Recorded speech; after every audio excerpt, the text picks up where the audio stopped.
حکیم الامت مجدد ملت حضرت مولانا شاہ اشرف علی تھانوی صاحب رحمۃ اللہ علیہ وہاں ہوشیار ہے نا، پہلا ہی ایسا کارتوس آ رہا ہے کہ ہم حیران ہو جائیں گے۔ مرحومین کی طرف سے قربانی، فرمایا کہ بعض لوگ پوچھتے ہیں کہ میت کی طرف سے قربانی کریں یا نہیں، اور اگر کریں تو کیوں؟ اب یہ کوئی دیکھو اور کیسے؟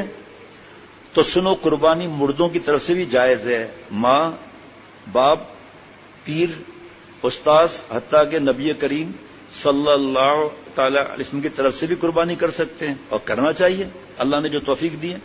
مگر ایک حصہ کئی مردوں کی طرف سے درست نہیں، اور شاید کسی کو اتنا بڑا دل کا مسئلہ کبھی اشکال بھی نہیں تھا، اب اشکال بھی ہو گیا اور جواب بھی آ گیا۔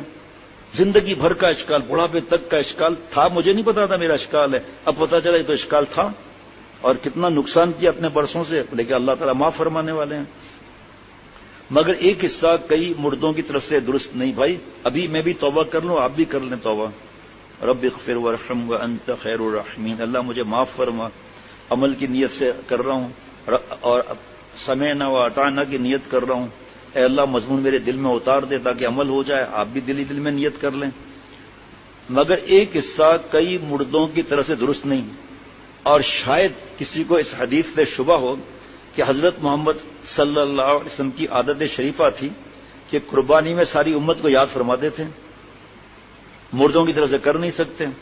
اس حدیث سے کوئی یہ نہ سمجھے کہ آپ صلی اللہ علیہ وسلم نے ایک حصے میں ساری امت کو شریک کیا، لہذا ہمارے لیے بھی جائز ہے کہ ایک حصے میں کئی آدمی شریک ہو جایا کریں۔ جناب کیسے؟ تو سنو، کچھ خبر بھی ہے کہ وہ کس کا حصہ تھا؟ وہ ایک حصہ لاکھوں کے برابر تھا، لاکھوں کے برابر تھا۔ یہ تو آشکارانہ جواب ہے۔ ہم کیا کرتے ہیں، سب صحابہ رضوان اللہ علیہم اجمعین کی طرف سے قربانی، لیکن اس کو کس طرح کریں وہ آگے جواب آ گیا۔ خیر اللہ قبول کرنے والے ہیں، تو گناہ تو ہے نہیں، یہ تو آشکارانہ جواب ہے۔ مگر اصل یہ ہے کہ آپ صلی اللہ علیہ وسلم نے قربانی سب کی طرف سے نہیں کی تھی، بلکہ اپنی طرف سے کر کے اس کا ثواب ساری امت کو بخش دیا۔ دیکھا، واہ واہ ہو رہا ہے، واہ واہ ہو رہا ہے نا۔ اچھا جی آگے سنیے آپ، جیسے ابھی بھی تھوڑا اشکال باقی ہے، جیسے تھوڑا اشکال باقی ہو، باقی یہ کرنا یا نہیں کرنا بھائی، ہے نا، میرے تو اندر ہے، جواب آ گیا۔ اس کا بھی جواب کیسا پیارا ملا ہے، اور قربانی سے پہلے مل گیا ہے جی۔ باقی پھر اس کا ہاں، بلکہ آپ مگر اصل یہ ہے کہ دوبارہ پڑھتا ہوں، ہاں ہاں ہاں، تو سنو، کچھ خبر بھی ہے کہ وہ کس کا حصہ تھا، وہ ایک حصہ لاکھوں کے برابر تھا۔